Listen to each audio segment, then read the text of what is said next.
Hello, my friend. You're listening to the Sort Yourself Out podcast.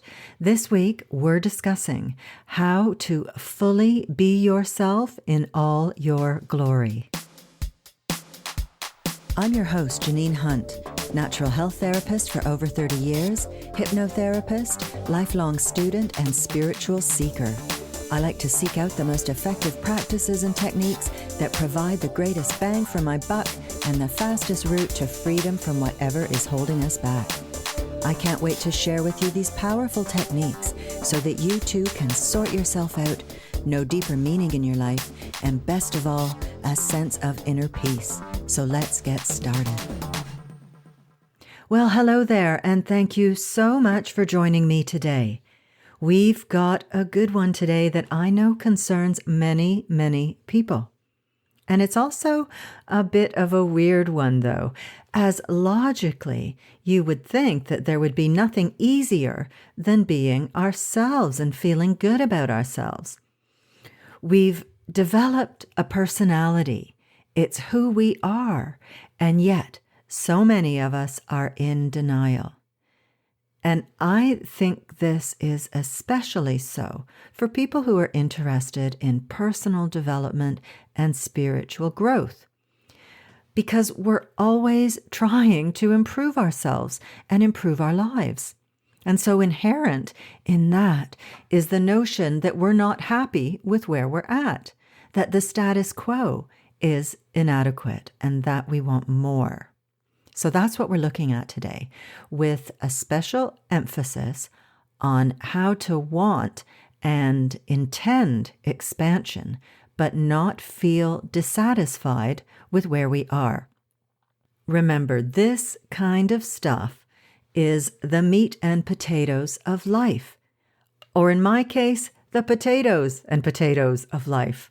I love the taters, but this is the work we're here to do. So we want to feel joy and satisfaction in the process and journey of living our lives and in the expansion. We don't want to be living in a constant state of dissatisfaction and impatience for attaining that next level or for acquiring that thing. What kind of life is that? So let's delve a little deeper into this now to learn how you can fully and happily inhabit who you are as your own remarkable, unique self. How you can feel great in your own skin, be the expert on yourself. Okay, so point number one, and it's the most important one that I want you to embrace. You are unique, with unique perspectives, talents, gifts, desires, and goals. I've said it before, and I know I'll say it again. Your soul has been developing its own unique qualities, interests, talents, and skills across countless incarnations. Now, when you die, these attainments go with you. And then when you reincarnate, they are at your disposal again for you to continue to use and develop. Nothing is lost in the life of the soul. So start paying attention to what these skills and talents and interests are in your life. It might not be apparent to you at first glance. So simply set the intention of finding out. Intend to know. So start by paying attention to what makes you feel alive. What is meaningful to you? What brings you joy? What do you love to do? Pay attention when you find yourself feeling that joy. Look for the deeper meaning in it. It may not be the action or thing you're doing itself that is the important part. It might be the feeling of fulfillment or joy or of sharing your wisdom or of connecting with your higher knowing that is the thing that you need to bring more of into your life. So it's the essence of what you're doing and what it's giving you, more so than perhaps the actual action.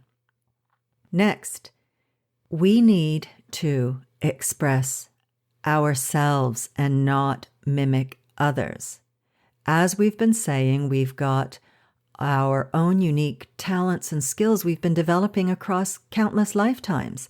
So it's in furthering those that we truly realize ourselves.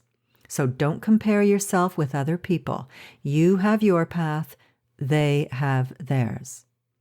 Accept where you are in your own life's journey. It may not be appropriate for you to have what those other people you're comparing yourself to have. Okay? You need to pave your own way in your own timing, according to your own needs and the things that you need to learn along the way that are unique to your incarnation and to your own soul.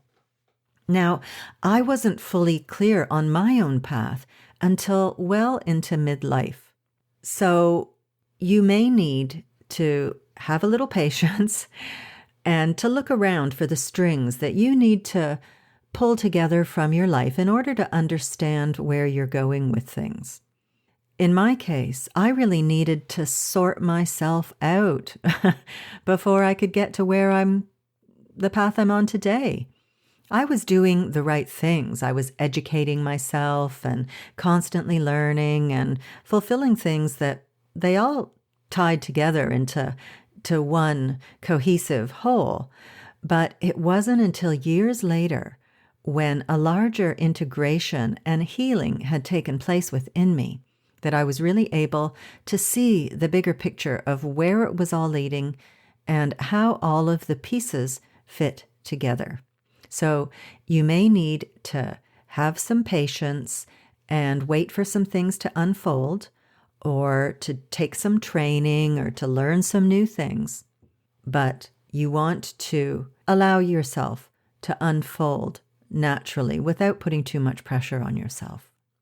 Next, know thyself. Ooh, this is a good one. There's always going to be some self-analysis required to understand our nature and to be willing to delve into our subconscious mind and our belief system and our hang-ups and all of the problems, the baggage that we've been carrying around. So there has to be a willingness to look inside and to sort yourself out. That's what we're talking about all the way through these podcasts, sorting ourselves out. And so if you want to feel good in your own skin, you need to be willing to look within and to understand what is going on within yourself.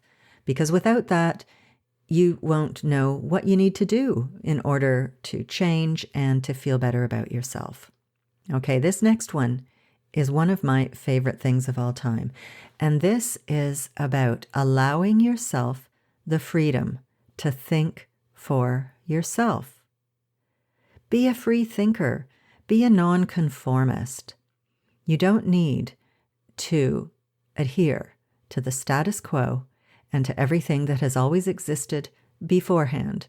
We don't get anywhere in life by just sticking to what we already know and what everyone else already believes. So be willing to push the envelope a bit and to think for yourself freely and independently. And next, don't be concerned with what others are thinking about you.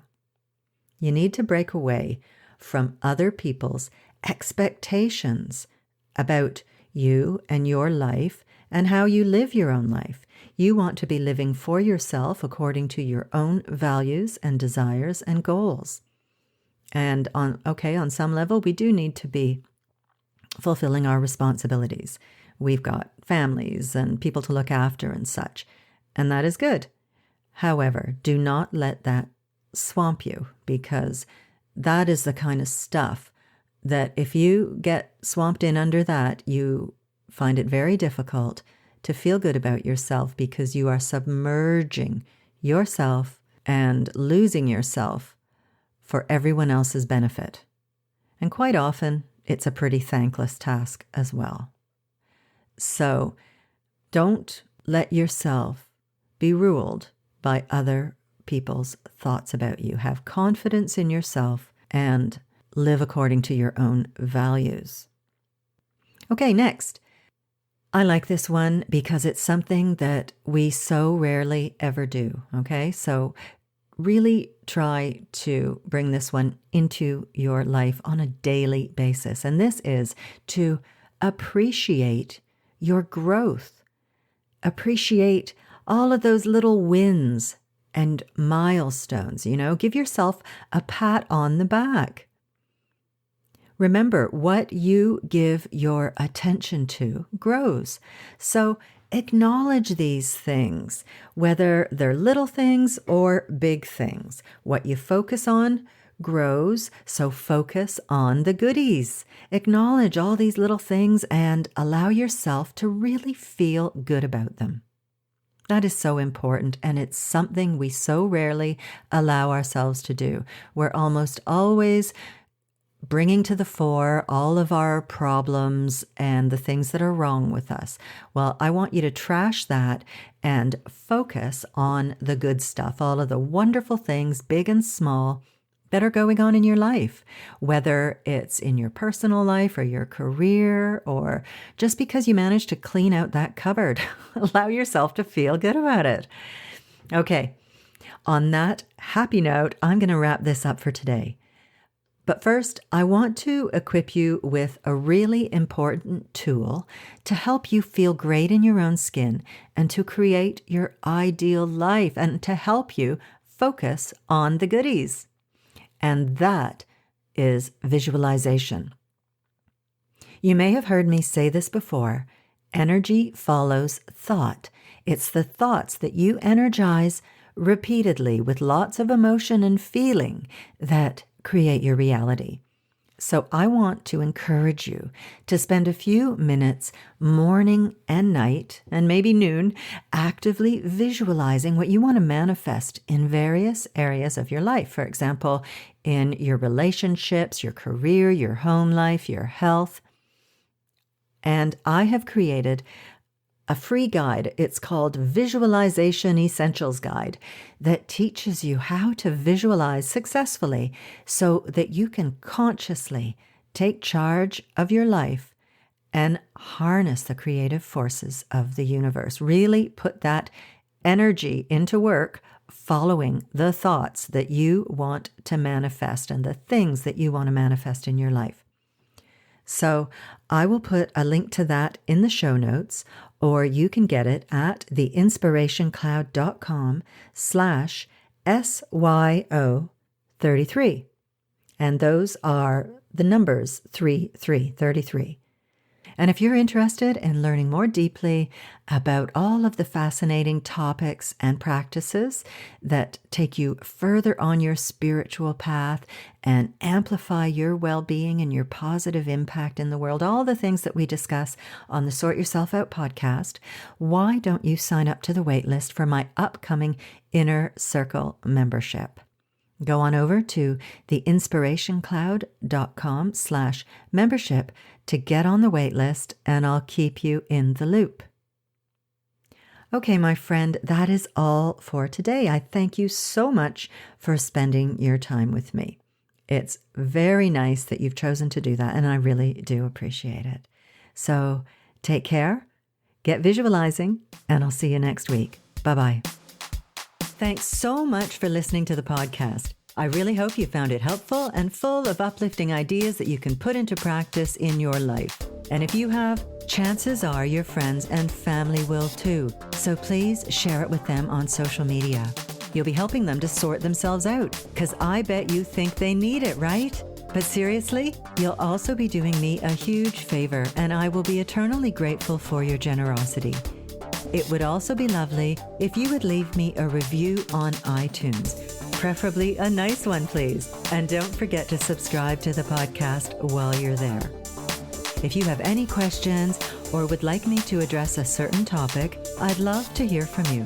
You can email me at info at theinspirationcloud.com. Have a good one, folks. Thanks again, and I'll see you next week.